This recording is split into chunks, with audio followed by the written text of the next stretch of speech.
Sir Assam পুলিশেৰ দায়িত্ব নাই অসম পুলিশক আপুনি একিউজ কৰিব নোৱাৰে সিবিআই অর্থ আছে অসম পুলিশে কেলে কয় আপুনি নীতি নিয়ম নাজানে নেকি আপুনি নীতি নিয়ম নাজানে নেকি স্যার একাডেমিক নীতি নিয়ম নাজানে স্যার সিবিআই কয় অসম পুলিশে কেলে এক মিনিট আপোনালোকে এজন সদস্যই কয় চিবিআই গাফিলতি আপুনি কৈছে যে চিবিআই সাকসেস কৰিছে তাৰ চিবিআই সাকসেসফুল গতিকে এনেকুৱা কন্ট্ৰাডিক্টৰি কোৱেশ্চন নহয় এটা মিনিষ্টাৰ চিবিআই যেটো কৰিছে ভাল কাম কৰিছে মই কৈছো অসম পুলিশে ভাল কৰিছে এটা আসাম গভৰ্ণমেণ্টৰ দায়িত্ব অসম পুলিশৰ দায়িত্ব ঠিক আছে আসাম পুলিশে কি কৰিছে এই কথা সন্মানীয় সদস্যগৰাকীয়ে পৰাগ দাস ডাঙৰীয়াৰ হত্যাৰ কথা কৈছিলে অধ্যক্ষ ডাঙৰীয়া কংগ্ৰেছে অসমত 15 বছৰ শাসন চলাইছিল আৰু তেতিয়া দিল্লীত অধ্যক্ষ ডাঙৰীয়া 10 বছৰ কংগ্ৰেছ অধ্যক্ষ মহোদয় অধ্যক্ষ ডাঙৰীয়া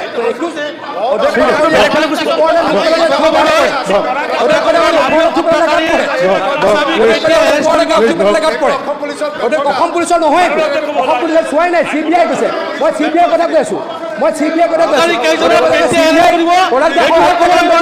চলিছিল কংগ্ৰেছৰ চৰকাৰ আছিল তেওঁলোকে কিয় কৰিব পৰা নাছিল চিবিআইটো কং আপোনালোকৰ দিনতো আছিল চিবিআই আপোনালোকৰ দিনতো আছিল আপোনালোকে কিয় কৰা নাছিল তেওঁলোকে দেখি পাহে অধ্যক্ষ ডাঙৰীয়া ওপৰলৈ থুপেলে নিজৰ গাত পৰে ওপৰলৈ থুপেলে নিজৰ গাত পৰে অধ্যক্ষ ডাঙৰীয়া তেওঁলোকৰ দিনত নহৈছিলে কিয় চিবিআই আপোনালোকে তেতিয়া কিয় কণ্ট্ৰল কৰা নাছিল ঠিক আছে প্লিজ মাননীয় অধ্যক্ষ ডাঙৰীয়া 229 ধৰ্মেশ্বৰ কোৰ্ট 229 এবচেণ্ট 230 নুৰুল ইছলাম খালি জাষ্ট প্ৰশ্নটো কৰিব টাইম নাই মাননীয় অধ্যক্ষ মহোদয় জাষ্ট প্ৰশ্নটো কৰিব তিজনগ্ৰাম সমষ্টিত কেইবাটাও পথৰ কাম মেৰামতিৰ কাম নিবিদিয়া প্ৰক্ৰিয়া সম্পূৰ্ণ হৈছে কি আছে আৰু ৱৰ্ক অৰ্ডাৰো হৈছে ঠিক আছে উক্ত কামকেইটা যোৱা ডিচেম্বৰ মাহত আধাৰশিলাও স্থাপন হৈছে কিন্তু আজিলৈকে কাম আৰম্ভ হোৱা নাই কাম আৰম্ভ হোৱা নাই মাননীয় অধ্যক্ষ মহোদয় ঠিকাদাৰ মনোজ কুমাৰ ৰায় ঋতু কুমাৰ দাস আৰু নিউটেক গ্ৰুপ অফ কনষ্ট্ৰাকশ্যনৰ বিৰুদ্ধে কিবা ব্যৱস্থা গ্ৰহণ কৰা হ'ব না নাই sir point of order sir মোৰ আনষ্টাৰ্ট কুৱেশ্যন নম্বৰ 572 572 মই ষ্টাৰতে দিছিলোঁ কিন্তু আনষ্টাৰত আহিলে মোৰ এটা প্ৰশ্ন আছিল যে 2025 বৰ্ষত কিমান গাহৰি সোৱাইন ফ্লুত মৃত্যু হয় ইয়াত উত্তৰ দিছে যে সোৱাইন ইনফ্লুৱেঞ্জাৰ ৰোগত অসমত চলিত বৰ্ষত কোনো গাহৰি মৃত্যু হোৱা তথ্য নাই মই 2025 বৰ্ষৰ কথা কৈছিলোঁ কিন্তু ইয়াত চলিত বৰ্ষৰ কথা কৈছে আৰু এটা মই কুৱেশ্যন দিছিলোঁ যে বাহিৰৰ পৰা কিমান গাহৰি বহিৰাজ্যৰ পৰা কিমান গাহৰি আমদানি হয় মানে অসমলৈ আহে ইয়াত দিছে যে কোনো গাহৰি নাহে কিন্তু মই এইটো মানি নলওঁ কিয়নো বহুত বাহিৰৰ গাহৰি ইয়াত মাৰ্কেট ভৰ্তি হৈ থাকে আৰু যদি বাহিৰৰ গাহৰি আহে তেনেহ'লে আমাৰ যিটো পল্ট্ৰি ইকনমি আছে যিটো গাহৰিৰ অৰ্থনীতি আছে সেইটো কিন্তু সম্পূৰ্ণৰূপে ধ্বংস হৈ যাব আৰু আমাৰ বহুত ৰাজ্য আছে আমাৰ বহুত জিলা আছে য'ত গাহৰিটোৱে ডাঙৰ ইকনমি আৰু আমাৰ পাছত এতিয়া যিটো উদ্যমিতা আঁচনি দিছে মহিলাসকলক বেছিভাগ মহিলাই গাহৰি কিনিছে আৰু যদি বাহিৰৰ গাহৰিটো বন্ধ নহয় সেইসকল কিন্তু নিগমে মৰিব যেতিয়াই গাহৰি আমাৰ প্ৰডাকশ্যন বাঢ়ি যায় তেতিয়াই হয় সোৱাইন ফ্লু নহয় বাহিৰৰ গাহৰি মাৰ্কেটত ভৰি যায় আৰু সোৱাইন ফ্লু মোৰ এটা সন্দেহ আছে যে এইটো ভাইৰাছটো কোনোবাই পেলাই দিয়ে নেকি ইয়াত যাতে হাৰিয়ানা এই গুজৰাটৰ গাহৰিবিলাক আহি ইয়াত ভৰি পৰিব পাৰে আমাৰ গাহৰিবিলাক যাতে মৃত্যু হয় আৰু গাহৰি কালিঙো হৈছে বহুত যে আমাৰ ভেটেৰিনেৰী ডিপাৰ্টমেণ্টে গাহৰি হত্যা কৰি পেলাই যে সোৱাইন ফ্লু বিয়পিব আৰু সেইসকলে পইচাও পোৱা নাই পইচা দিম বুলি কৈছিলে এইটো সেইকাৰণে এনেকুৱা অনুচিত উত্তৰ দিয়া উচিত নহয় ইয়াৰ মই উত্তৰ বিচাৰিছোঁ আপুনি এখন লিখিত ওপৰত মোক দি দিব এখন মই এইটো বিচ্ছ প্ৰিভিলেজ আনিম যদি আপোনালোকে মোচনটো আনে যদি ছাৰ এনেকুৱা দায়হাৰা মন্তব্য ছাৰ বিভিন্ন বিভাগৰ উত্তৰত আহে ছাৰ গতিকে আপুনি প্ৰিভিলেজত আনিব লাগে বিষয়াসকলে একেবাৰে গুৰুত্ব নিদিয়ে ছাৰ ই নহয় চিৰিয়াছ নহয় ছাৰ এনচাৰবোৰ দিওঁতে ঠিক আছে ছাৰ মোৰ এটা পইণ্ট অফ অৰ্ডাৰ আছে ছাৰ আনষ্টাৰ্ট কুৱেশ্যন নম্বৰ 556 ছাৰ APDCLৰ পৰা বাৰে বাৰে চিঠি লিখিছে বিভিন্ন অফিচাৰলৈ যে যিসকল আউটচোৰ্চড এমপ্লয়ী আছে তেওঁলোকক ৰেগুলাৰ আণ্ডাৰ ফিক্সড এনহেন্স পে'ৰ আণ্ডাৰত আনিব এতিয়া আউটচোৰ্চড এমপ্লয়ী বুলি ক'লে আমি কি এইটো কিমান নম্বৰত আনষ্টাৰ্ট কুৱেশ্যন 556 আজি হয় ছাৰ তো আউটচোৰ্চ এমপ্লয়ী মানে আমি বুজোঁ যে কোনোবা কণ্ট্ৰাক্টৰে ছাপ্লাই দিছে তেনেকুৱাহে বুজোঁ এতিয়া APDCL ইয়াত লিখিছে যদিও চিঠিখনত লিখিছে যে আউটচোৰ্চ এমপ্লয়ী কিমান আছে সেইখিনি লিষ্ট দিয়া ইয়াত তেওঁলোকে ক'লে আউটচোৰ্চ এমপ্লয়ী মানে directly engage through APDCL if they are directly engage through APDCL how they will be outsource it mean that the employees who were supplied by some contractors to the APDCL they were supposed to be brought under the fixed enhancement procedure গতিকে এই ভুল উত্তৰ দি APDCL কিছুমান genuinely কাম কৰি থকা মানুহক আপুনি এখন মোক লিখিত ওপৰত দি দিয়ক মই প্ৰিভিলেজ কমিটিত দি দিম thank you sir thank you লিখিত ওপৰত দি এতিয়া আছে আমাৰ শূন্যকালীন ঘণ্টা। মই এইখিনিতে এটা কথা আপোনাক জনাব বিচাৰিছোঁ। সাধাৰণতে আমি শূন্যকালীন ঘণ্টাত আমি তিনিটা আমি মানে হেৰি কৰোঁ, ডিছকাশ্যন কৰোঁ।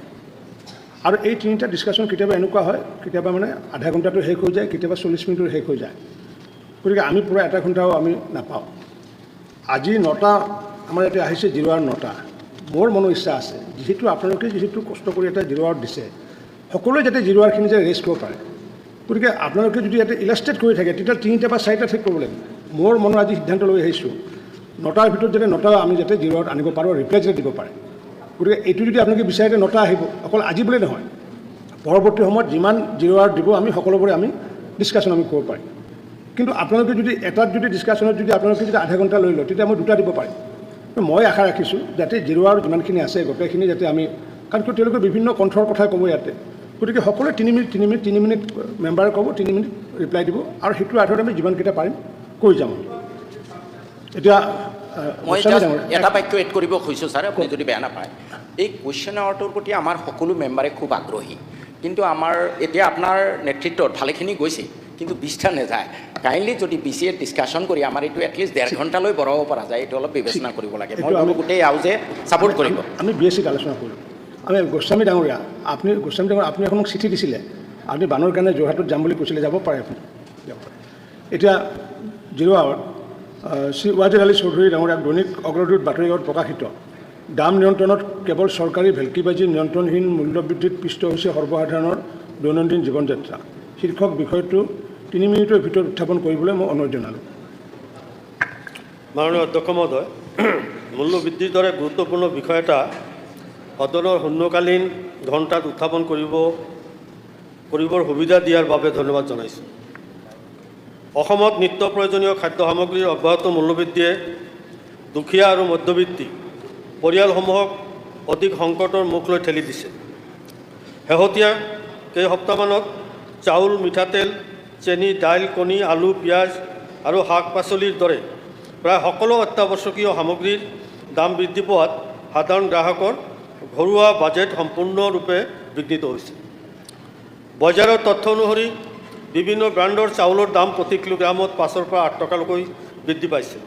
বিশেষকৈ জনপ্ৰিয় BPT চাউলৰ মূল্য প্ৰতি কিলোগ্ৰামত 8 টকাকৈ বৃদ্ধি হৈছে। একেদৰে মিঠাতেলৰ মূল্য প্ৰতি লিটাৰত 5 টকাকৈ, চেনিৰ মূল্য প্ৰতি কিলোগ্ৰামত 5-6 টকাকৈ বৃদ্ধি পাইছে। আনহাতে কণীৰ মূল্যও নতুন অভিলেখ স্পৰ্শ কৰিছে। বৰ্তমান খুচৰা বজাৰত এটা কণীৰ দাম 9 টকালৈ উন্নীত হৈছে। আলু প্ৰতি কিলোগ্ৰাম 35ৰ পৰা 40 টকা, পিঁয়াজ 45 টকাৰ পৰা 50 টকা দামত বিক্ৰী হৈছে। গুৱাহাটীৰ খুচৰা বজাৰত অধিকাংশ শাক পাচলিৰ মূল্য 60 টকাৰ তলত পোৱা দুৰ্লভ হৈ পৰিছে। বজাৰত হোৱা এই মূল্যবৃদ্ধিৰ ফলত নিম্ন আৰু মধ্যবিত্ত পৰিয়ালসমূহ আটাইতকৈ বেছি ক্ষতিগ্ৰস্ত হৈছে। আগতে যি বাজেটেৰে এমাহৰ বজাৰ সম্পূৰ্ণ হৈছিল, এতিয়া একেই সামগ্ৰী ক্ৰয় কৰিবলৈ দুগুণতকৈ অধিক ধন ব্যয় কৰিব লগা হৈছে। ইয়াৰ ফলত বহু পৰিয়ালে দৈনন্দিন খৰচ কমাবলৈ বাধ্য হৈছে। অৰ্থনৈতিক মহলৰ মতে এই ধাৰা অব্যাহত থাকিলে সাধাৰণ লোকৰ ক্ৰয় ক্ষমতা অধিক হ্ৰাস পোৱাৰ লগতে ৰাজ্যৰ সামগ্ৰিক অৰ্থনীতিতো ইয়াৰ নেতিবাচক প্ৰভাৱ পৰিব। সেয়েহে খাদ্য, ৰাজহুৱা বিতৰণ আৰু উপভোক্তা পৰিক্ৰমা বিভাগে মূল্যবৃদ্ধি নিয়ন্ত্ৰণৰ বাবে ফলপ্ৰসূ পদক্ষেপ গ্ৰহণ কৰি সৰ্বসাধাৰণ ৰাইজক সকাহ দিয়াৰ ব্যৱস্থা কৰিব লাগে। ধন্যবাদ। Thank you. Minister food and civil supply. সন্মানীয় অধ্যক্ষ ডাঙৰীয়া, সন্মানীয় সদস্যগৰাকীয়ে যিটো বাতৰিৰ কথা ইয়াতে উল্লেখ কৰিছে, এই বাতৰিটো সম্পূৰ্ণৰূপে শুদ্ধ নহয়। অধ্যক্ষ ডাঙৰীয়া, খাদ্য ৰাজহুৱা বিতৰণ গ্ৰাহক পৰিক্ৰমা বিভাগে জিলা আয়ুক্তসকলৰ সহযোগিতাত মুক্ত বজাৰত অত্যাৱশ্যকীয় সামগ্ৰীৰ মূল্য আৰু মজুত নিৰীক্ষণৰ বাবে বিভিন্ন পদক্ষেপ গ্ৰহণ কৰি আহিছে। অধ্যক্ষ ডাঙৰীয়া, সংশ্লিষ্ট কৰ্তৃপক্ষই প্ৰদান কৰা দায়িত্বৰ অংশ হিচাপে খাদ্য ৰাজহুৱা বিতৰণ আৰু গ্ৰাহক পৰিক্ৰমা বিভাগৰ বিষয়াসকলে পাইকাৰী আৰু খুচুৰা 2টা পৰ্যায়ত মুক্ত বজাৰত অত্যাৱশ্যকীয় সামগ্ৰীৰ মজুত আৰু মূল্যমান নিৰীক্ষণ কৰে। অধ্যক্ষ ডাঙৰীয়া, যোৱা দুদিনত 2-3টা সামগ্ৰীৰ দাম বাঢ়িছে, কিন্তু অধ্যক্ষ ডাঙৰীয়া যোৱা বছৰটোৱে কিছু সামগ্ৰীৰ দাম কমিছেও। গতিকে মই অধ্যক্ষ ডাঙৰীয়া ক'ব খুজিছোঁ, চেনি আৰু পিঁয়াজ আৰু মিঠাতেলৰ দাম অলপ যোৱা কেইদিনমানত বাঢ়িছে। কিন্তু অধ্যক্ষ ডাঙৰীয়া, আমি যদি চাওঁ, ধৰি ললোঁ চয়া তেল অধ্যক্ষ ডাঙৰীয়া যোৱা বছৰ আছিলে 167 টকা 42 পইচা, এই বছৰ বৰ্তমান অধ্যক্ষ ডাঙৰীয়া 150 টকা 50 পইচা, যথেষ্ট কমিছে। অধ্যক্ষ ডাঙৰীয়া, কিছু আকৌ মচুৰ দাইল অধ্যক্ষ ডাঙৰীয়া যোৱা বছৰ 90 টকা আছিলে, এই বছৰ বৰ্তমান 88 টকা হৈছে। অধ্যক্ষ ডাঙৰীয়া নিমখত অকণমান 2 পইচামান কমিছে। যোৱা বছৰ আছিলে 11.89 পইচা, এতিয়া অধ্যক্ষ ডাঙৰীয়া 11.75 পইচা। গতিকে অধ্যক্ষ ডাঙৰীয়া বহুত বাঢ়া নাই, কোনোবাটোত কমিছে কোনোবাটোত বাঢ়িছে। যদি এভাৰেজত চাওঁ অধ্যক্ষ ডাঙৰীয়া সমানে আছে। ইনফ্লেশ্যন এই মুহূৰ্তত ভাৰতবৰ্ষত ইনফ্লেশ্যন ৰেট বহুত কম, পৃথিৱীৰ অন্য কাণ্ট্ৰিতকৈ কম। 4% 5%ত অধ্যক্ষ ডাঙৰীয়া ইনফ্লেশ্যন ৰেট থাকে। গতিকে অধ্যক্ষ ডাঙৰীয়া এই বাতৰিটো যেনেকৈ কৈছে এনেকৈ সত্য নহয়।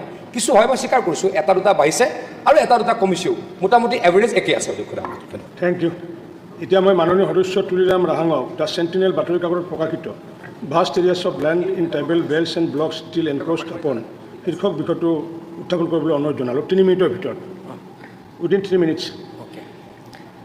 Speaker ke hai le tum tarbia tum sik sidul ke long lage methang elami ki pending sumpot pen chenglok ejutang jubat nim rokom la pen bisar gidar choklang pusi itu man sik sidul nang epilo lasi non tum hemprek hangbom mate state hangbom lasi মানে odoi khomodoi Rahang ডাঙৰীয়া, odoi khomodoi itu karone moi apnak juriote মই অনুৰোধ কৰিব বিচাৰিছোঁ মন্ত্ৰী মহোদয়, যাতে আমাৰ মাতৃভাষা মাদাৰ টাং জীয়াই ৰখাৰ স্বাৰ্থত যাতে আমাৰ কাৰ্বি লেংগুৱেজটো যাতে ট্ৰেন্সলেটৰ আপুনি ইয়াত ৰাখে, তাৰ কাৰণে মই অধ্যক্ষ মহোদয় আপোনাক অনুৰোধ কৰিছোঁ। ঠিক আছে। আপুনি অধ্যক্ষ মহোদয়, যে পেপাৰ অফ চেণ্টিনেল পেপাৰ ৱে areas of land in tribal belts and blocks still encroach upon. অধ্যক্ষ মহোদয় জানে অধ্যক্ষ মহোদয়, 6 schedule autonomous council Karbi Anglong হওক অট'নমাছ ডিমা হাছাওৱে হওক, আমাৰ 6 schedule area clause A sub paragraph 1 paragraph 3 মতে land belong to under Karbi Anglong autonomous council. Assam land act 1880 তে আমি কাৰ্বি আংলং অট'নমাছ কাউন্সিলক 1953 আমি এডপ্ট কৰিছোঁ। তাৰপিছত 1958 আমি নিজৰ আইন বনাইছোঁ। তাৰপিছত 1959 আমাৰ গভৰ্ণৰ এছেণ্ট দিয়া হৈছে। তাত যিটো নেকি ট্ৰেন্সফাৰ লেণ্ড এক্ট, ইয়াত the sale lease or transfer of lands to non tribals and tribal belts and block and strictly restricted. অধ্যক্ষ মহোদয়, আমাৰ যিবিলাকৰ ট্ৰাইবেল বেল এণ্ড ব্লকৰ মাটি বহুত ইনক্ৰ'চ হৈ আছে। গতিকে অধ্যক্ষ মহোদয়, আপোনাৰ জৰিয়তে মই অনাৰেবল চিফ মিনিষ্টাৰক ৰিকুৱেষ্ট কৰিব বিচাৰিছোঁ, যিটো নেকি ডক্টৰ হিমন্ত বিশ্ব শৰ্মা ডাঙৰীয়া নেতৃত্ব চৰকাৰে তেখেতৰ দায়িত্ব লোৱাৰ পিছত শিলচৰ কালচাৰ এৰিয়া ডেভেলপমেণ্টৰ কামৰ পূৰণ কৰাৰ স্বাৰ্থত তাতো মিনি ছেক্ৰেটেৰিয়েট বনোৱা কল্পনা কৰিছে। এনেধৰণত ডিব্ৰুগড়ৰ তাৰ ইয়াত তিনিচুকীয়া, ডিব্ৰুগড়, যোৰহাট, গোলাঘাট তাৰ ৰাইজৰ সুবিধা দিবৰ কাৰণে তাৰো মিনি ছেক্ৰেটেৰিয়েট এতিয়া গঠন কৰা হৈছে। অধ্যক্ষ মহোদয়, কাৰ্বি আংলঙত আৰু ডিমা হাছাওত 6 শিডিউলৰ মাটি যাতে প্ৰটেকশ্যন হ'বৰ কাৰণে আমি বহুতো ইনক্ৰ'চাৰ পাইছোঁ। অধ্যক্ষ মহোদয়, তাত আমাৰ কাৰ্বি আংলঙে হওক ডিমা হাছাওৱে হওক, সেই ইনক্ৰ'চাৰবিলাক এভেকশ্যন কৰিব হ'লে আমাৰ হাতত ল' এণ্ড অৰ্ডাৰ নাই, ষ্টেট গভৰ্ণমেণ্টে আছে। গতিকে অধ্যক্ষ মহোদয়, মই চিফ মিনিষ্টাৰক অনুৰোধ কৰিব বিচাৰিম যে কাৰ্বি আংলং আৰু ডিমা হাছাও যাতে আমাৰ নিজৰ মাটি যাতে ৰক্ষা কৰাৰ স্বাৰ্থত যে ল' এণ্ড অৰ্ডাৰ, যে কাৰ্বি আংলং আৰু ডিমা হাছাও জুৰিডিকশ্যন যাতে ল' এণ্ড অৰ্ডাৰটো আমাক পাৱাৰ দিয়ে কাউন্সিলত, যাতে আমাক পেৰাগ্ৰাফ 20 পাইছোঁ, কিন্তু পেৰাগ্ৰাফ 20BA, সেই পেৰাগ্ৰাফ 20BA ক্ষমতাটো যাতে কাৰ্বি আংলং অট'নমাছ কাউন্সিলত যাতে সেই ক্ষমতা দিয়ে, তাৰপিছত গভৰ্ণৰে আমাক এছেণ্ট দিব যাতে ইলিগেল ইনক্ৰ'চাৰবিলাকৰ আমি সেইটো সোনকালে এভেকশ্যন কৰিব পাৰে। অধ্যক্ষ মহোদয়, কাৰ্বি আংলঙত বহুতো ইনক্ৰ'চাৰ আছে, কিন্তু ডক্টৰ হিমন্ত বিশ্ব শৰ্মা ডাঙৰীয়া তেখেতে আশীৰ্বাদ, তেখেতে সহায়তাৰ কাৰণে আজি ইণ্টাৰষ্টেট বৰ্ডাৰ নাগালেণ্ডে হওক, জুডুকুলিনি হওক, খানবস্তিয়ে হওক, আমাৰ ইণ্টাৰ ডিষ্ট্ৰিক্ট বৰ্ডাৰ লাংকাজানে হওক, প্ৰায় 3000কৈ অধিক পৰিয়ালৰ আমাৰ ইনক্ৰ'চাৰ আমি ইভেকশ্যন কৰা আমি ছাকচেছ হ'লোঁ, সফল হ'লোঁ।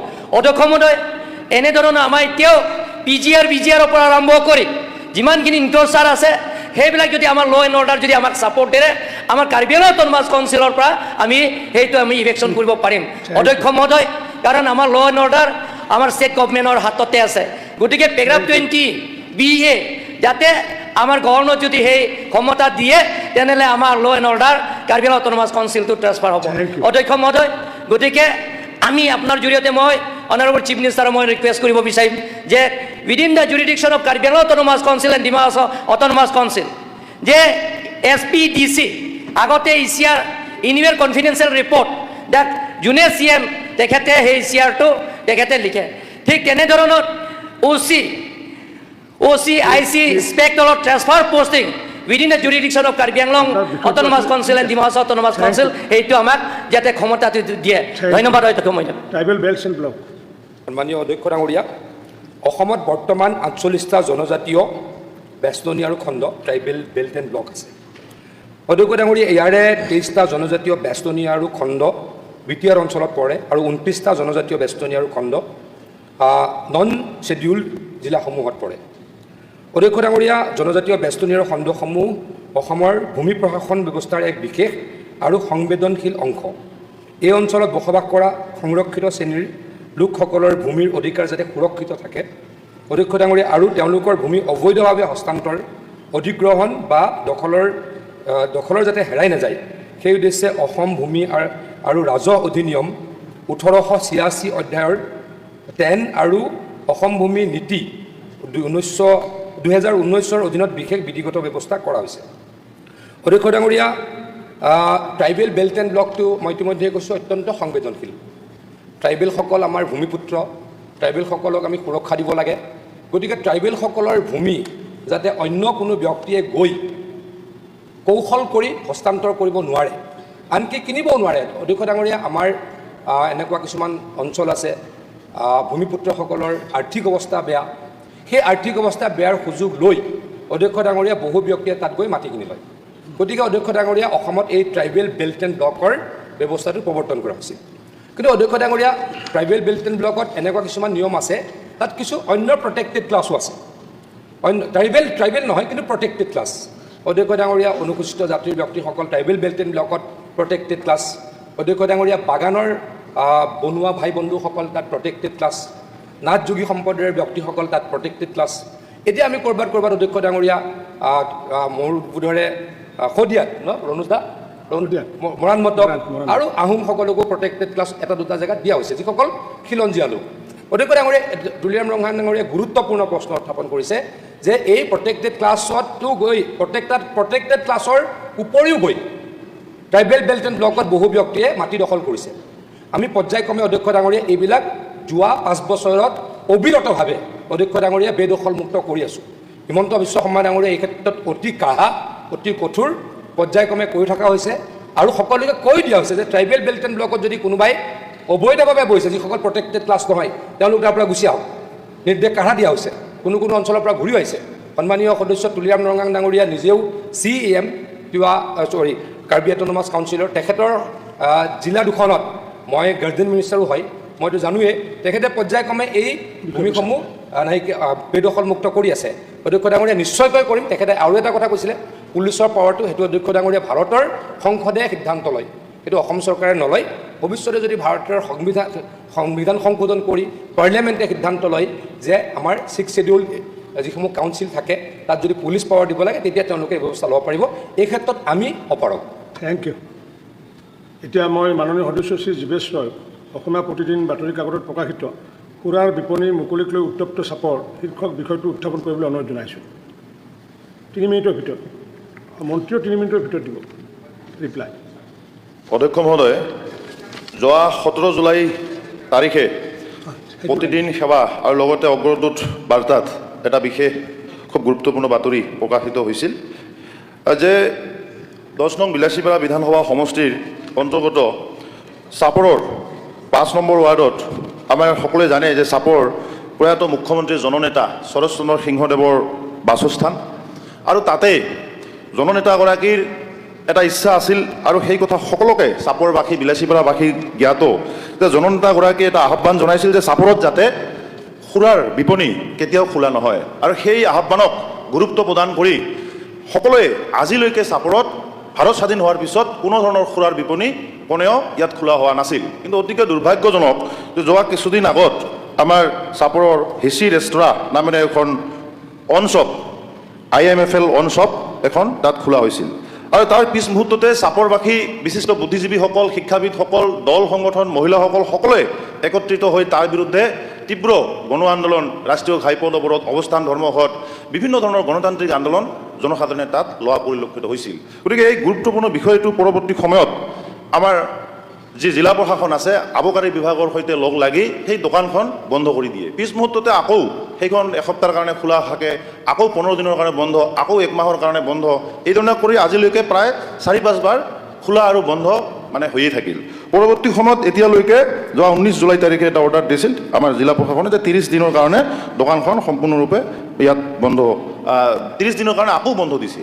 গতিকে মই এই সদনৰ জৰিয়তে মাননীয় আমাৰ আবকাৰী মন্ত্ৰী শ্ৰদ্ধাৰ মন্ত্ৰী মহোদয়ক এই বিষয়ত যাতে এটা বিহিত ব্যৱস্থা কৰি বৃহত্তৰ 10 নং বিলাসীপাৰা সমষ্টিবাসীৰ ৰাইজ আৰু জননেতা প্ৰয়াত মুখ্যমন্ত্ৰী শৰৎ চন্দ্ৰ সিংহ ডাঙৰীয়াৰ যে আশা আছিল, যে আহ্বান আছিল, সেই আহ্বান যাতে কোনেও ধূলিসাৎ কৰিব নোৱাৰে, তাত যাতে কোনো ধৰণৰ অনশ্বপ কমচে কম চাপৰ পৌৰসভাৰ তাত যাতে দিয়া নহয়। এই উক্ত যি হেচি ৰেষ্টুৰাঁখন আছে অনশ্বপখন তাত যাতে স্থায়ীভাৱে বন্ধ কৰি দিয়া হয়, নতুবা শ্বিফটিঙৰ ব্যৱস্থা কৰি দিয়া হয়, তাৰ বাবে মই বিনম্ৰতাৰ সৈতে মন্ত্ৰী মহোদয়ক মই অনুৰোধ জনাইছোঁ। মন্ত্ৰী ডাঙৰীয়া, আবকাৰী বিভাগৰ মন্ত্ৰী, শ্বিফটিং বা বন্ধ। মাননীয় অধ্যক্ষ মহোদয়, সন্মানীয় সদস্য জীৱেশ ৰয় ডাঙৰীয়াই মোক এই সম্পৰ্কে পূৰ্বতেও অৱগত কৰিছিল। চাপৰত উদ্ভৱ হোৱা পৰিস্থিতিৰ সম্পৰ্কত মাননীয় অধ্যক্ষ মহোদয়, তেখেতৰ উপৰিও বিভিন্ন দল সংগঠনৰ প্ৰতিনিধিয়ে আমাক লগ কৰি এই কথাখিনি কৈছিল যে পূৰ্বৰ মুখ্যমন্ত্ৰী মাননীয় শৰৎ সিংহ ডাঙৰীয়াই বিচাৰিছিল যে চাপৰত কোনো সুৰাৰ বিপণী নহওক, তো সেই দিশটোৰ প্ৰতি গুৰুত্ব দিব লাগে আৰু আমিও অত্যন্ত গুৰুত্ব সহকাৰে বিষয়টো লৈছিলোঁ আৰু আমি বন্ধ কৰাৰ প্ৰক্ৰিয়াই আৰম্ভ কৰিছিলোঁ। ঋষিকেশ নাগ নামৰ এগৰাকী ব্যক্তিয়ে 18/11/2025 তাৰিখে CDC বিলাসীপাৰাৰ ওচৰত আবেদন দাখিল কৰিছিল আৰু ইয়াৰ 12/3/2026 তাৰিখৰ চৰকাৰী অনুমোদনৰ ভিত্তিত অসম আবকাৰী বিধি আৰু নিয়মসমূহৰ সকলো প্ৰযোজ্য বিধান মানি 11/5/2026 তাৰিখে অনুজ্ঞাপত্ৰ প্ৰদান কৰা হৈছিল। কিন্তু অনুজ্ঞাপত্ৰ প্ৰদানৰ পূৰ্বে অসম আবকাৰী নিয়মৰ বিধি 2295 অনুসৰি জাননী জাৰি কৰি নিৰ্ধাৰিত 15 দিনৰ ভিতৰত জনসাধাৰণৰ পৰা আপত্তি আহ্বান কৰা হৈছিল। কিন্তু উক্ত সময়ছোৱাত বৈধ সময়সীমাৰ ভিতৰত কোনো ব্যক্তি বা সংগঠনৰ পৰা বিভাগে আপত্তি পোৱা নাছিল। পিছত ইংৰাজী 14/5/2026 তাৰিখৰ পৰা জনসাধাৰণৰ প্ৰতিবাদ আৰম্ভ হয় আৰু যাৰ ফলত দোকানখন সেইদিনাৰ পৰাই অচল হৈ পৰে। ইয়াৰ পিছত ধুবুৰী জিলা দণ্ডাধীশে ইংৰাজীত 29/5/2026 তাৰিখে অসম আবকাৰী আইনৰ 52(1) ধাৰাৰ অধীনত দোকানখন সাময়িকভাৱে বন্ধ কৰাৰ আদেশ জাৰি কৰে। এই আদেশৰ বিৰুদ্ধে যিগৰাকী অনুজ্ঞাপত্ৰধাৰী আছিল, অনুজ্ঞাপত্ৰধাৰীয়ে মাননীয় গুৱাহাটী উচ্চ ন্যায়ালয়ত আপিল কৰে আৰু ইংৰাজী 5/6/2026 তাৰিখৰ অন্তৰ্বৰ্তীকালীন আদেশত মাননীয় উচ্চ ন্যায়ালয়ে বন্ধৰ আদেশ স্থগিত ৰাখি IMFL অন প্ৰতিষ্ঠানখন সুচাৰুৰূপে চলোৱাটো নিশ্চিত কৰিবলৈ সংশ্লিষ্ট কৰ্তৃপক্ষক নিৰ্দেশ দিয়ে। মহামান্য ন্যায়ালয়ৰ নিৰ্দেশ পালন কৰি প্ৰশাসনে একাধিকবাৰ চেষ্টা কৰাৰ পাছতো অব্যাহত থকা জনসাধাৰণৰ প্ৰতিবাদৰ বাবে দোকানখন পুনৰ আৰম্ভ কৰিব পৰা নগ'ল আৰু আমিও বিচাৰিছোঁ যে ৰাইজে যিটো বিচাৰিছে ৰাইজৰ মতেই আমি জনতাৰ প্ৰতিনিধি আৰু আমি বিচাৰোঁ যে তাত যদি ৰাইজে বিচাৰে এইটো বন্ধ হ'ব লাগে। কিন্তু আদালতৰ এনেধৰণৰ নিৰ্দেশৰ বাবে এয়া এতিয়ালৈকে বন্ধৰ প্ৰক্ৰিয়া সম্পূৰ্ণ হৈ উঠা নাই বা শ্বিফটিঙৰ কথাও সন্মানীয় সদস্যগৰাকীয়ে কৈছে এই কামটো কৰিব পৰা যায়। তো ফলস্বৰূপে আইন শৃংখলাজনিত পৰিস্থিতি আৰু শান্তি বজাই ৰখাৰ স্বাৰ্থত এতিয়া আবকাৰী আইনৰ 52(2) ধাৰাৰ অধীনত দোকানখন বন্ধ অৱস্থাত ৰখা হৈছে আৰু এতিয়া যিবিলাক সংগঠনৰ স্মাৰক পত্ৰ পাইছে বিভাগে সেইবিলাকৰ ভিত্তিত এটা এক্সিকিউটিভ মেজিষ্ট্ৰেট তদন্তও চলি আছে বৰ্তমান বিষয়টো কিন্তু গুৱাহাটী উচ্চ ন্যায়ালয়ত বিচাৰাধীন হৈ আছে। এতিয়া খোলা আছে নে বন্ধ আছে? এতিয়া বন্ধ আছে। আপোনালোকে এফিডেভিট দিয়ক বিভাগৰ পৰা। আমি বিভাগৰ পৰা মই সেই কথাটোৱে মাননীয় অধ্যক্ষ মহোদয় ক'ম বুলি ভাবিছোঁ।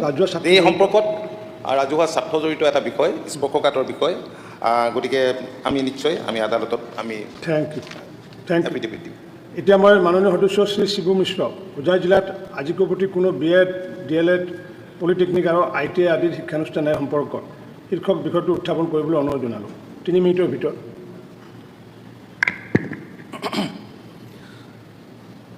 প্ৰথমতে অধ্যক্ষ মহোদয়, এই শূন্যকালীন ঘণ্টাই আমাক কিবা এটা কোৱাৰ সুযোগ দিয়াৰ কাৰণে আন্তৰিকভাৱে ধন্যবাদ জ্ঞাপন কৰিছোঁ। স্পেচিফিক শিক্ষা সন্দৰ্ভত অসমৰ সন্মানীয় মুখ্যমন্ত্ৰী তথা আজি ইয়াত উপস্থিত আমাৰ শিক্ষা বিভাগৰ মন্ত্ৰী উপস্থিত আছেই। শিক্ষাৰ অবিহনে সমাজখন আমি অগ্ৰণী ভূমিকা ল'ব নোৱাৰোঁ। সেয়েহে নতুনকৈ গঠন হোৱা হোজাই ডিষ্ট্ৰিক্ট বিগত 16ৰ পৰা আজি 26 মই 3বাৰ মই বিধায়ক হৈছোঁ। বিগত 10টা বছৰ অসম চৰকাৰ তথা অসম মুখ্যমন্ত্ৰী যোগেদি বা শিক্ষামন্ত্ৰী যোগেদি আমাৰ হোজাই ডিষ্ট্ৰিক্ট তথা লামডিং সমষ্টিত বহু ধৰণৰ বিকাশমূলক কাম হৈছে। কিন্তু অধ্যক্ষ মহোদয়, আজি আমাৰ হোজাই ডিষ্ট্ৰিক্ট, হোজাই জিলাত আমি যদি চাওঁ আজি তুলনামূলক আমাৰ হোজাই ডিষ্ট্ৰিক্ট শিক্ষা বিভাগ যথেষ্ট পাৰফৰ্মেঞ্চ ভাল।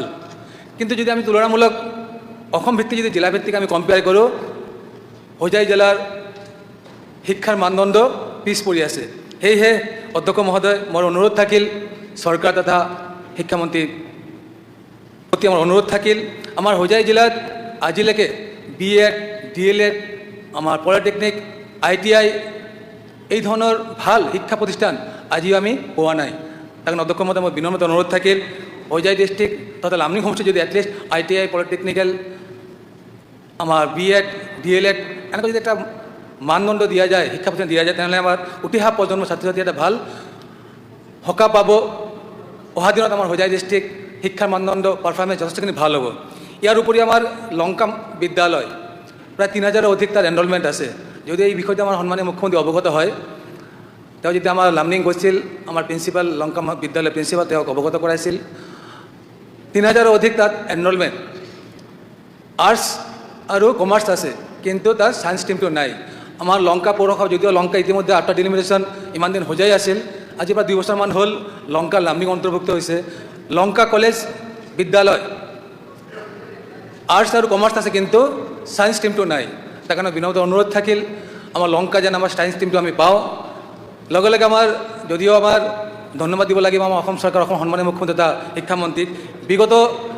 বিগত 5টা বছৰত মই যেতিয়া শিক্ষামন্ত্ৰী মই কোৱা হৈছিল, আমাৰ লামডিং সমষ্টিত আমাৰ ডুমৰীয়া য'ত 90% আমাৰ ট্ৰাইবেল মানুহ এটা বসবাস কৰে, তাত 23টা LP স্কুলৰ মাজত 4-5টা স্কুল লৈ পেলাই ME স্কুল আমি বিচাৰিছিলোঁ। কিন্তু যোৱাবাৰ কিন্তু আমাৰ চৰকাৰ তথা অসমৰ সন্মানীয় মুখ্যমন্ত্ৰীৰ নেতৃত্বত আমাৰ শিক্ষা বিভাগে আমাৰ 5টা ME স্কুল দিয়া হ'ল।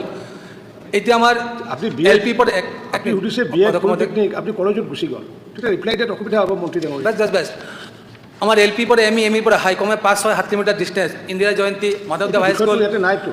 আপুনি দিছে কি দিছে? BEd, DLEd, polytechnic. আপুনি আহি কলেজ LP ME লৈ আহি গ'ল। দিয়া হৈছিল, বাইদেউ উঠাই নাই চাগে, যি নহওক মই যিহেতু আছে আমাৰ শিক্ষামন্ত্ৰী, মই অনুৰোধ কৰিলোঁ তাত যদি এটা হ'লেও কমেও ডেমুৰত হাই স্কুল স্থাপন কৰা যায়, তেনেহ'লে এই পাহাৰীয়া অঞ্চলৰ উঠি অহা প্ৰজন্ম এটা ভাল সুবিধা পাব। নমস্কাৰ, ধন্যবাদ। মন্ত্ৰী ডাঙৰীয়া 3 মিনিটৰ ভিতৰত ৰিপ্লাই দিব। মাননীয় অধ্যক্ষ মহোদয়, ডিপ্ল'মা ইন এলিমেণ্টাৰী এডুকেশ্যন মূলতঃ আমাৰ বিভিন্ন জিলাত থকা diet, district institute of education ট্ৰেইনিঙৰ জৰিয়তে দিয়া হয়। যিহেতু হোজাই, তাৰ লগতে আমাৰ শিৱসাগৰ, শোণিতপুৰ, পশ্চিম কাৰ্বি আংলং, চাউথ চালমাৰা, মানকাছাৰ এই জিলাসমূহ নতুনকৈ গঠিত বা এই জিলাসমূহৰ বিভাজন হৈছে। গতিকে তাত ডায়েট এতিয়ালৈকে আমি প্ৰতিষ্ঠা কৰিব পৰা নাই নতুন জিলাৰ কাৰণে। কিন্তু ইতিমধ্যে আমি প্ৰস্তাৱ গ্ৰহণ কৰিছোঁ, কেন্দ্ৰীয় চৰকাৰলৈ প্ৰস্তাৱ প্ৰেৰণো কৰিছোঁ। হোজাই জিলা এখন নতুন জিলা হিচাপে নিশ্চিতভাৱে এটা ডায়েট পাব, আৰু এই ডায়েট চেণ্টাৰটো প্ৰতিষ্ঠা হোৱাৰ লগে লগে তাত DLEd আৰম্ভ হ'ব। 2 নম্বৰ কথাটো হ'ল BEdৰ ক্ষেত্ৰত এতিয়া ষ্টেণ্ড এলন 2 বছৰীয়া BEd কোৰ্চৰ নতুনকৈ শিক্ষানুষ্ঠান খোলাটো আমাৰ বন্ধ কৰা হৈছে, কাৰণ এতিয়া 4 বছৰীয়া ইণ্টিগ্ৰেটেড টিচাৰ এডুকেশ্যন প্ৰগ্ৰেম বা BA, BEd, BSc, BEd ইত্যাদি আৰম্ভ হৈছে। ইতিমধ্যে অসমৰ বহু মহাবিদ্যালয়ে নেশ্যনেল কাউন্সিল অফ টিচাৰ এডুকেশ্যনৰ পৰা তেওঁলোকে 4 বছৰীয়া BEd পাঠ্যক্ৰমৰ কাৰণে অনুমতি লাভ কৰিছে। মই হোজাই জিলাৰো যিসমূহ মহাবিদ্যালয় আছে তেওঁলোকক অনুৰোধ জনাম যে তেওঁলোকে আইটেপৰ কাৰণে চেষ্টা কৰক, তাৰ কাৰণে তেওঁলোকে আবেদন কৰক, প্ৰয়োজনীয় NOC অসম চৰকাৰে প্ৰদান কৰিব। যদি কোনো BEd কলেজ আছে, এই BEd কলেজে নিজাববীয়াকৈ জেনেৰেল ডিগ্ৰী কোৰ্চটো আৰম্ভ কৰিব লাগিব, অথবা তেওঁলোকে আন এখন জেনেৰেল ডিগ্ৰী কলেজৰ লগত কোলাবৰেটিভ মোডত অৰ্থাৎ সহযোগিতাৰে তেওঁলোকে দুখন কলেজ মিলি তেওঁলোকে আইটেপ কোৰ্চটো তেওঁলোকেও আৰম্ভ কৰিব পাৰে। 3 নম্বৰ কথাটো হ'ল যে যিটো পলিটেকনিক টেকনিকেল এডুকেশ্যনৰ কথা কোৱা হৈছে, নিশ্চিতভাৱে হোজাই জিলাখনত পলিটেকনিক যিহেতু মানে তেওঁৰ সমষ্টিত নাই, তাতে আমি অদূৰ ভৱিষ্যতে এখন পলিটেকনিক প্ৰতিষ্ঠা কৰা সেই কথাটো আমি বিবেচনা কৰিম। চতুৰ্থ পইণ্টটো হ'ল যে ছায়েন্স এডুকেশ্যন লাগে, বিশেষকৈ তেখেতে লংকা পৌৰসভা অঞ্চলৰ কথাটো কৈছে। আমি এইটো বস্তু চাই আছোঁ যে ছায়েন্স ষ্ট্ৰীম এটা মহাবিদ্যালয় এখনত অনুমোদন জনোৱাৰ আগত ফিডাৰ হায়াৰ ছেকেণ্ডেৰী স্কুল বা ছিনিয়ৰ ছেকেণ্ডেৰী স্কুল আছেনে নাই। যদি আমাৰ পৰ্যাপ্ত ফিডাৰ হায়াৰ ছেকেণ্ডেৰী বা ছিনিয়ৰ ছেকেণ্ডেৰী স্কুল নাথাকে, তেনেহ'লে আমি ছায়েন্স শাখাটো খোলাৰ পাছতো পৰ্যাপ্ত আমি ছাত্ৰ ছাত্ৰী নাপাম।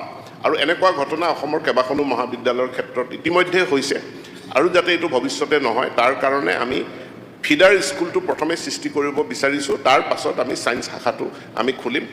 মাননীয় বিধায়কগৰাকীক মই অনুৰোধ জনাইছোঁ যে তেখেতে তাত কোনকেইখন তেখেতে ইয়াৰ এটা নিজাববীয়া ছাৰ্ভে কৰি পেলাই যদি মোৰ লগতে এক আলোচনাত বহে, তেনেহ'লে আমি সিদ্ধান্ত কৰি পৰৱৰ্তী পৰ্যায়ত লংকা মহাবিদ্যালয়ত বিজ্ঞান শাখাটো খোলা সম্পৰ্কীয় বিষয়টো আমি আলোচনা কৰিম। ইতিমধ্যে তেখেতৰ সমষ্টিত হোজাইত আমি বহুখিনি বা বিদ্যালয় প্ৰাথমিকৰ পৰা মাধ্যমিকলৈ, মাধ্যমিকৰ পৰা উচ্চ মাধ্যমিকলৈ আমি উন্নীত তেখেতে যি প্ৰস্তাৱ দিছে আমি কৰিছোঁ। আৰু যদি প্ৰস্তাৱ আছে সেই প্ৰস্তাৱকো মোক দিবৰ কাৰণে মই বিশেষকৈ অনুৰোধ জনাইছোঁ। ধন্যবাদ। Thank U.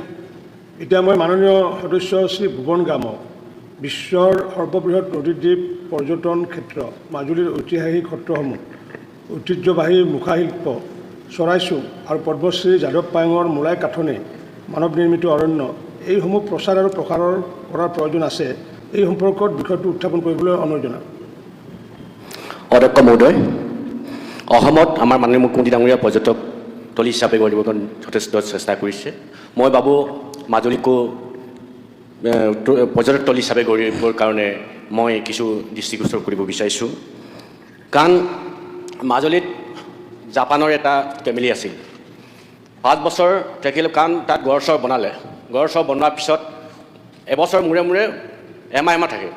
কাৰণ তেখেতসকলক মই প্ৰশ্ন কৰিছিলোঁ যে মাজুলীত কি দেখি পায়, মাজুলীত দেখি পোৱা কাৰণটো, আপোনালোকে যে আহে কাৰণটো কি, ইমান পৰ্যটক আহে, আমি নিজে লোকেল মানুহ হৈও তাত বুজি নাপাওঁ কি দেখি পায়। এই সম্পৰ্কে তেখেত মোক কৈছিল যে প্ৰদূষণমুক্ত আৰু সৌন্দৰ্য, যিটো প্ৰকৃতিৰ সৌন্দৰ্য, এই ওপৰত বেছ কৰি আমি ইয়াত আহোঁ। কাৰণ তেখেতে কৈছিল যে 500 বছৰ আগত আহোম ৰাজত্ব কালত যে যি আপুৰুগীয়া সম্পদবোৰ যি সত্ৰ প্ৰতিষ্ঠা কৰিছিল, এই সত্ৰ প্ৰতিষ্ঠা কৰা জেগাবোৰ আহোম ৰজা যেতিয়া প্ৰতিষ্ঠা কৰিছিল, এই সত্ৰবিলাকত আপুৰুগীয়া সম্পদ যথেষ্ট আছে। এই আপুৰুগীয়া সম্পদবোৰ চাবৰ কাৰণে আহে। আৰু লগতে আমাৰ তাত সত্ৰ 2 প্ৰকাৰৰ সত্ৰ আছে, গৃহস্থী সত্ৰ আৰু উদাসীন বকত। গৃহস্থী সত্ৰ হ'ল যিবোৰ তেখেতসকলে এই ফেমিলিক লৈ আমাৰ ধৰ্ম প্ৰচাৰ কৰি থাকে। উদাসীন বকতসকলে তেখেতসকলৰ বিভিন্ন আমাৰ জিলাৰ পৰা কিছুমান সন্তানক উদাসীন সত্ৰত তেখেতসকলক দিয়ে। এই তেতিয়া আমাৰ সত্ৰ অধিকাৰ বকতসকলে লৈ তেখেতক লৈ আমি নিজৰ পুত্ৰ হিচাপে, নিজৰ পিতৃ মাতৃ হিচাপে গ্ৰহণ কৰি লয়। আৰু এইমতে এই বকতজন থাকি শিক্ষা বিদ্যা গোৱালৈকে সকলো দায়িত্ব তেখেত আমাৰ সত্ৰ অধিকাৰ সত্ৰ বকতসকলে লয়। আৰু এটা জেগা আছে চৰাইচোং। আহোম ৰাজত্ব কালত তেতিয়া এখন চৰাইচোং বুলি এটা জেগা আছিল। তাত এই চৰাইচোং উদ্যানটো এইটো কাৰণে পতা হৈছিল, এই চৰাইচোং ইমানেই দেশ বিদেশৰ পৰা চৰাই আহে, এইটো কাৰণে এই চৰাইচোংটো আহোম ৰাজত্ব কালত চৰাইচোংটো সেই উদ্যানটো প্ৰতিষ্ঠা কৰিছিল। এতিয়াও আপুনি চাব, যিমান বিভিন্ন দেশ বিদেশৰ পৰা চৰাই চিৰিকটি আহে, আপুনি ইমান পৰ্যটক চাবলৈ আহে, এইটো আপুনি কল্পনা কৰিব নোৱাৰিব।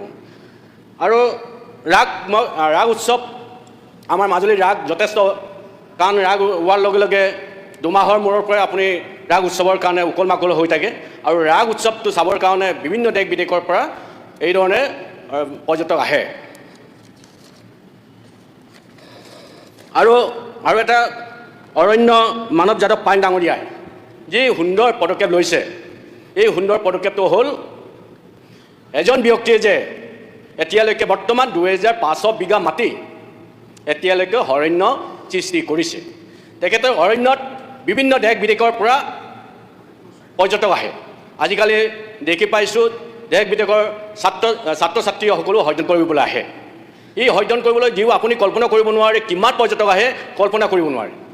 কাৰণ এইটো পৰ্যটকস্থলী হিচাপে গঢ়ি দিবৰ কাৰণে মই অনুৰোধ জনাইছোঁ। আৰু লগত মাজুলীৰ মাজতে তুনি নদী বুলি এটা জেগা আছিল। এই তুনি নদীখন ইমানে জাবৰ জোঁথৰ গোন্ধত থাকিব পৰা নাছিল। এদিন আমাৰ মাননীয় মুখ্যমন্ত্ৰী ডাঙৰীয়াই কৈছিল যে এই তুনি নদীখন চাফ চিকুণ কৰিব লাগে। আমাৰ তেতিয়া প্ৰাক্তন মন্ত্ৰী আমাৰ সন্মানীয় পীযুষ হাজৰিকা ডাঙৰীয়া মন্ত্ৰী আছিল। তেখেতৰ দিনত 24 কোটি টকা দি এই পৰিষ্কাৰ কৰি দি এতিয়া এইটো আমি নাওকা যাত্ৰা ব্যৱহাৰ কৰিব পৰা যায়। ঠিক আছে। মাজুলী জাতি জনগোষ্ঠী আপোনালোকে সকলোৱে জানে, জাতি জনগোষ্ঠী ঠাই। আৰু তাতে পৰ্যটকসকলক দেখোঁ যে পৰ্যটকসকলে মিচিং দেউৰী গড়বিলাকত গুটি চাংঘৰ ধুতি তাতে চাই মদ খাবৰ কাৰণে তৃপ্তি ল'বৰ কাৰণে থাকে। তাতে মাছৰ পোৰা, গাহৰি পোৰা, চিকেন পোৰা এইবোৰ খাই খুব তৃপ্তি লয়। মই ভাবোঁ এই মাজুলীখন পৰ্যটকস্থলী হিচাপে গঢ়ি দিবৰ বাবে আমাৰ মাননীয় মুখ্যমন্ত্ৰী ডাঙৰীয়া আৰু বিভাগীয় মন্ত্ৰী ডাঙৰীয়াক মই অনুৰোধ জনাই মই ইমানেই কৈ মোৰ মন্তব্য সামৰি মাৰিছোঁ। ধন্যবাদ। Thank you minister please. সন্মানীয় অধ্যক্ষ ডাঙৰীয়া, বিশ্বৰ সৰ্ববৃহৎ নদীদ্বীপ মাজুলী অসমৰ এক অনন্য সাংস্কৃতিক, আধ্যাত্মিক আৰু প্ৰাকৃতিক ঐতিহ্য। ইয়াৰ ঐতিহাসিক সত্ৰসমূহ ঐতিহ্যবাহী মুখাশিল্প, চৰাইচুং, বাৰ্ড ৱাচিং আৰু পদ্মশ্ৰী যাদৱ পায়েঙে গঢ়ি তোলা মোলাই গাঁথনি বিশ্বজুৰি পৰ্যটকৰ বাবে এক বিশেষ আকৰ্ষণ। অধ্যক্ষ ডাঙৰীয়া, এই সম্পদসমূহৰ প্ৰচাৰ আৰু প্ৰসাৰ আৰু সংৰক্ষণৰ বাবে অসম চৰকাৰে বিভিন্ন পদক্ষেপ গ্ৰহণ কৰিছে আৰু ভৱিষ্যতেও অধিক পদক্ষেপ লোৱাৰ নিশ্চয় থল আছে। চৰকাৰে মাজুলীক ৰাজ্যৰ অন্যতম অগ্ৰাধিকাৰ পৰ্যটন গন্তব্য স্থান হিচাপে গঢ়ি তুলিবলৈ সত্ৰসমূহৰ সংৰক্ষণ আৰু উন্নয়ন, পথ ঘাট, দলং, ফেৰী সেৱা, পৰ্যটক সুবিধা কেন্দ্ৰ, বিশ্ৰামগাৰ, শৌচাগাৰ আদিৰ বিভিন্ন বিভাগৰ জৰিয়তে আন্তঃগাঁথনি উন্নত কৰিছে। আছামৰ জৰিয়তে ডিজিটেল মাধ্যমত মাজুলীৰ পৰ্যটন সম্ভাৱনাৰ ব্যাপক প্ৰচাৰ আৰু প্ৰসাৰ কৰা হৈছে। অধ্যক্ষ ডাঙৰীয়া, মুখাশিল্প, সত্ৰীয়া সংস্কৃতি, লোককলা আৰু স্থানীয় হস্তশিল্পৰ প্ৰচাৰৰ বাবে বিভিন্ন সাংস্কৃতিক উৎসৱ, প্ৰদৰ্শনী আৰু বিপণনৰ ব্যৱস্থা গ্ৰহণৰ চিন্তা কৰা হৈছে। লগতে হোমষ্টে, ইক'টুৰিজিম, চৰাইচুং আৰু গ্ৰাম্য পৰ্যটনক উৎসাহিত কৰি স্থানীয় লোকসকলৰ বাবে আয় উপাৰ্জনৰ নতুন সুযোগ সৃষ্টি কৰাৰ যথেষ্ট স্থল আছে। আগলৈ মাজুলীৰ পৰ্যটনক বিশ্বমানৰ পৰ্যায়লৈ নিয়াৰ বাবে ইউনেস্কোৰ বিশ্ব ঐতিহ্য স্বীকৃতি লাভৰ বাবে প্ৰচেষ্টা অধিক জোৰদাৰ কৰা হ'ব। হেৰিটেজ চাৰ্কিট গঠনত মাজুলীৰ অন্তৰ্ভুক্তি মোলাই গাঁথনিক ইক'টুৰিজিমৰ এক আকৰ্ষণীয় কেন্দ্ৰ হিচাপে অধিক বিকশিত কৰা আৰু আন্তঃৰাষ্ট্ৰীয় পৰ্যটন মেলা আৰু উৎসৱ আয়োজন, ডিজিটেল প্ৰচাৰ বৃদ্ধি, দক্ষ পৰ্যটন গাইড সৃষ্টি, নদী ক্ষয় নিয়ন্ত্ৰণ আৰু পৰিৱেশ সংৰক্ষণৰ ওপৰত অধিক গুৰুত্ব আৰোপ কৰি মাজুলীৰ পৰ্যটনক নিশ্চয় এক বিশেষ মাত্ৰালৈ লৈ যোৱা হ'ব। অধ্যক্ষ ডাঙৰীয়া, মাজুলীত আমাৰ ডিপাৰ্টমেণ্টে, টুৰিজিম ডিপাৰ্টমেণ্টে যথেষ্ট কাম কৰিছে। মাজুলী আগৰ সেই মাজুলী হৈ থকা নাই। অধ্যক্ষ ডাঙৰীয়া, ৰাস্তা পথৰ যথেষ্ট উন্নয়ন হ'ল, মাজুলী জিলা হ'ল, মাজুলীত ইউনিভাৰ্চিটি গ'ল, মাজুলীত ডাঙৰ ডাঙৰ কাৰ্যালয় গ'ল আৰু মাজুলীৰ সন্মানীয় অধ্যক্ষ ডাঙৰীয়া সদস্যগৰাকীয়ে ৰাসৰ কথা ক'লে মই কেইবাবাৰো ৰাসৰ সময়ত গৈছোঁ। ৰাসৰ সময়ত মাজুলীৰ নিচিনা হয়তো ৰাস যিহেতু ভাৰততে হ'ব লাগিব, গতিকে মইতো ভাৰতৰে অন্য জেগাত কি নান্দনিক পৰিৱেশ, কি ভাল লগা পৰিৱেশ আছে বুলি মই নাভাবোঁ। গতিকে সেই সময়ত পৰ্যটকৰ যথেষ্ট আগমন হয় দেশী বিদেশীৰ। গতিকে এই ক্ষেত্ৰতো আমি যথেষ্ট কাম কৰিছোঁ। আমি অধ্যক্ষ ডাঙৰীয়া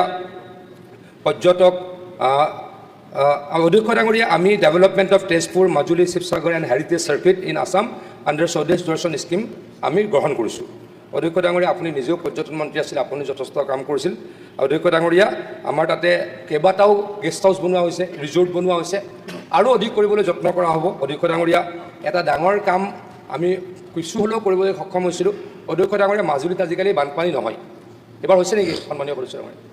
মাজুলীত আগতে অকল বানপানী আছিলে। অধ্যক্ষ ডাঙৰীয়া, আমি বহুত মথাউৰি বনালোঁ মাজুলীত। অধ্যক্ষ ডাঙৰীয়া, বানপানী এতিয়া নহয়। মই যেতিয়া জলসম্পদ মন্ত্ৰী আছিলোঁ, মাজুলীৰ যোগিনীধাৰীত অধ্যক্ষ ডাঙৰীয়া এটা ব্ৰিজ হৈছিলে আজিৰ পৰা 3 বছৰ আগতে। ব্ৰহ্মপুত্ৰৰ ভৰ বাৰিষা অধ্যক্ষ ডাঙৰীয়া মুখ্যমন্ত্ৰী ডাঙৰীয়া গৈছিল, মোক লৈ গৈছিল, নিৰ্দেশ দিছিল।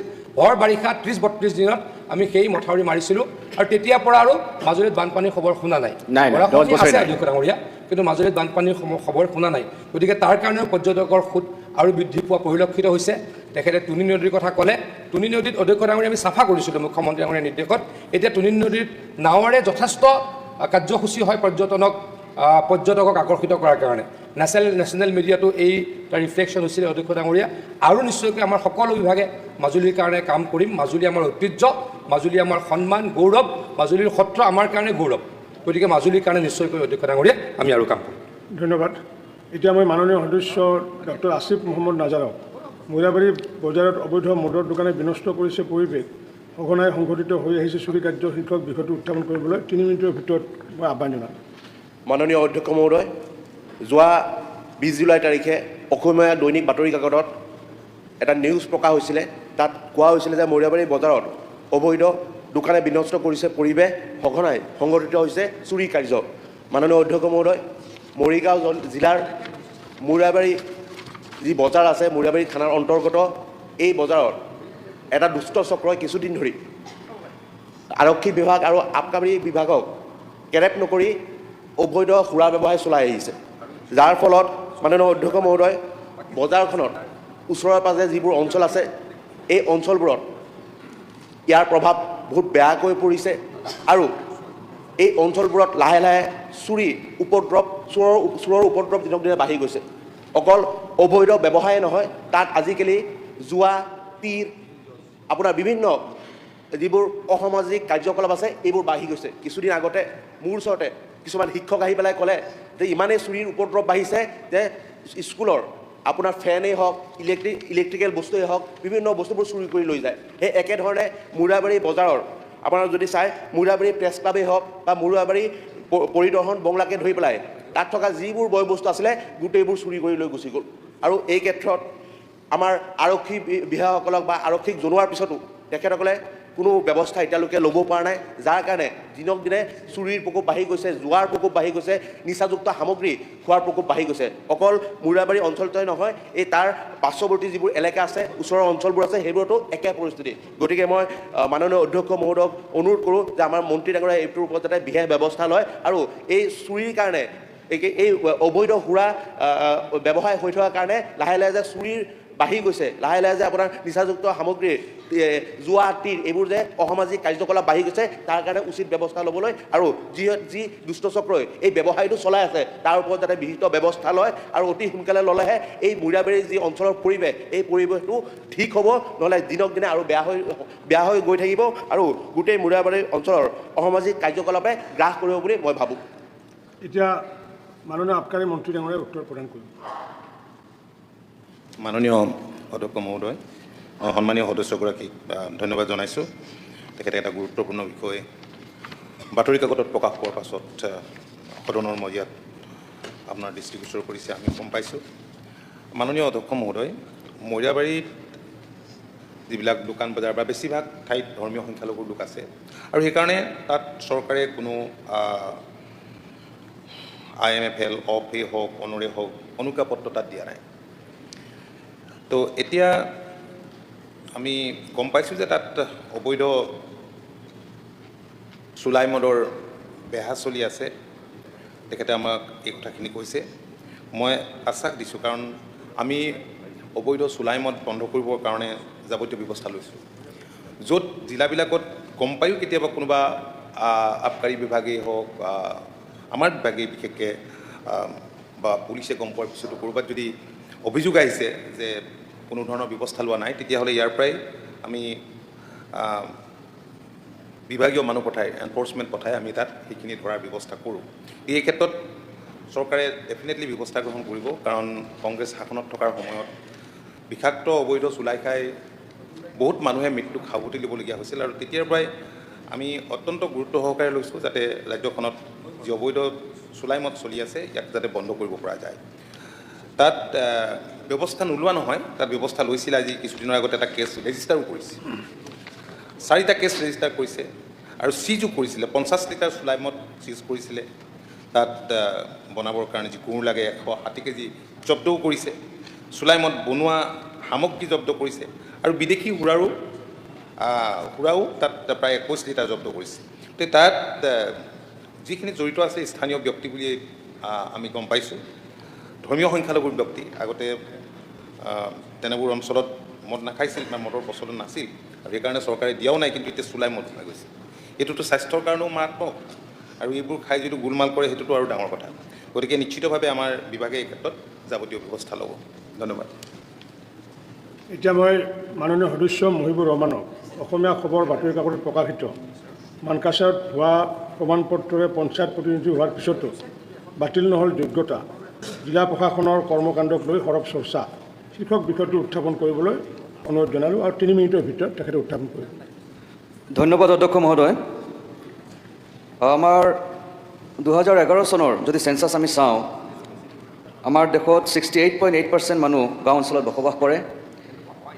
সেই নাম্বাৰ অসমৰ ক্ষেত্ৰত হ'ল 85.9%। গতিকে অধ্যক্ষ মহোদয়, আমি সকলোৱে বুজি পাওঁ যে অসমৰ তথা ভাৰতবৰ্ষৰ যদি সৰ্বাংগীন উন্নতি আমি বিচাৰোঁ, তেতিয়াহ'লে গ্ৰাম অঞ্চলৰ উন্নতি আটাইতকৈ গুৰুত্বপূৰ্ণ।